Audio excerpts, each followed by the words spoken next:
Le jury d'appel de la CAF, sous le feu des critiques, 5 de ses 9 membres ont statué dans une audience expéditive entachée d'irrégularités. Le président de la Fédération tunisienne de football, Moez Ben Tahar Nasri, est membre du jury d'appel en violation de l'article 13 des textes de la CAF. On ne peut pas être à la fois un président de fédération et être membre d'un organe de la justice interne de l'instance faîtière du football continental. Autre irrégularité, l'audience d'appel devait se tenir avec des débats contradictoires entre les deux parties. Ce qui n'était pas le cas.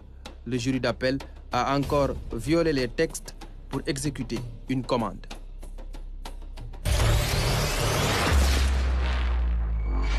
Le commanditaire n'est personne d'autre que Fawzi Lekja, président de la Fédération royale marocaine de football, premier vice-président de la CAF et président de la Commission des finances.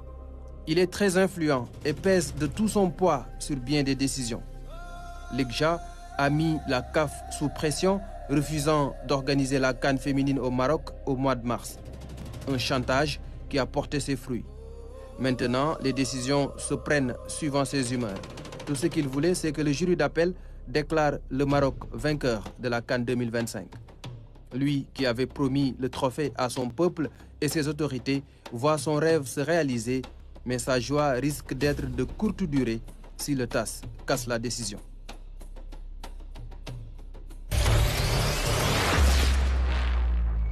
Au-delà de Fawzi Lekja, un autre homme du système tire les ficelles dans l'ombre. Il s'appelle Veron Mozengo, secrétaire général de la CAF. De nationalité suisse, originaire de la République démocratique du Congo. Ancien membre du département juridique de l'UEFA, grand ami d'Infantino, qu'il a imposé à ce poste stratégique pour gérer à distance tous les dossiers. Il a la haute main sur l'administration de la CAF, faisant la pluie et le beau temps. Veron Mozengo a limogé le patron de la commission juridique de la CAF 3 semaines avant la décision rocambolesque du jury d'appel. Une décision mûrement réfléchie pour que la commande passe comme lettre à la poste. Veron Mozengo, qui est épinglé par un rapport interne de la CAF pour des faits présumés de mauvaise gestion financière, agit en toute illégalité. Il a atteint la limite d'âge depuis le mois d'octobre dernier. Si les textes étaient respectés, il ne devrait plus être un fonctionnaire de la CAF.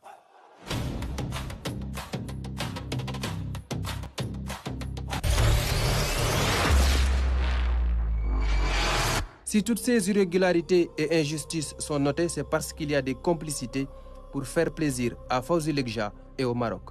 Les parrains n'ont jamais dénoncé ce qui se passe. Le premier, Patrice Motsepe, président de la CAF, est un ami du Maroc.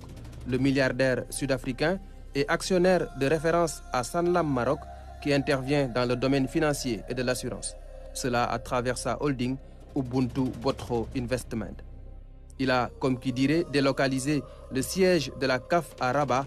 Quasiment toutes les réunions se font là-bas. Le Caire, siège officiel, passe au second plan. La proximité entre Motsepe et Lekja est un secret de polichinelle. Il ne refuse rien à son ami. L'attitude de Motsepe lors de la finale montre qu'il supportait le Maroc. Tout comme Gianni Infantino, président de la FIFA, leurs expressions faciales en disent long sur leurs sentiments. Infantino se comporte comme le tuteur de la CAF, ce qu'il n'ose pas faire à l'UEFA ou dans les autres confédérations. Celui qui a fait élire Motsepe en 2021 par acclamation à Rabat sans concurrent. Où est la démocratie dans tout ça? Aujourd'hui, ses désirs sont des ordres au sein de la CAF et il fait partie des soutiens du Maroc dans cette parodie de justice.